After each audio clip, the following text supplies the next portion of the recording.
So tomorrow is our microbiology exam, the last paper of third sems. তো কাল ছিল আমাদের এক্সাম, আর তার আগে ডেটটা অবধি আমরা এখানে পড়তে বসেছি না ফাজলামি করতে বসেছি সেটা আমরা নিজেরাও জানি না। সত্যি বলতে এক্সামের টাইমটা আমরা স্ট্রেস নিই সেটা আমরা মানছি, স্ট্রেসের উপর দিয়ে যায়ও দিনগুলো, বাট পুরো প্রিপারেশন লিফটা আমরা যা এনজয় করি সেটা সারা বছরে একবারই।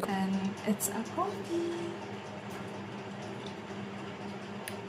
यम यम यम। पता नहीं कहाँ गई वो, मतलब उसके फ़ोन में लिटरली 90% चार्ज भी होता है, स्टिल उसको चार्ज पे लगाना होता है। ये उसकी you know what I mean. तो एंड लिटरली एवरीवन स्लेप्ट, हमारे फ्लोर में सब सो गए, बस हम ही दो। आ जाओ, तेरे एक सीक्रेट मैंने बता दिया कि तेरे 90% चार्ज होने के बाद भी तो 10 बार चार्ज लगा दिए। দেন হাসি মজা ঠাট্টা সব কিছু করার পর আমি আর পালাক এবার সিরিয়াস মোডে বসে গেছিলাম যে না এবার পড়তে হবে, বিকজ কালকে এক্সাম আর এই দিন সারা রাত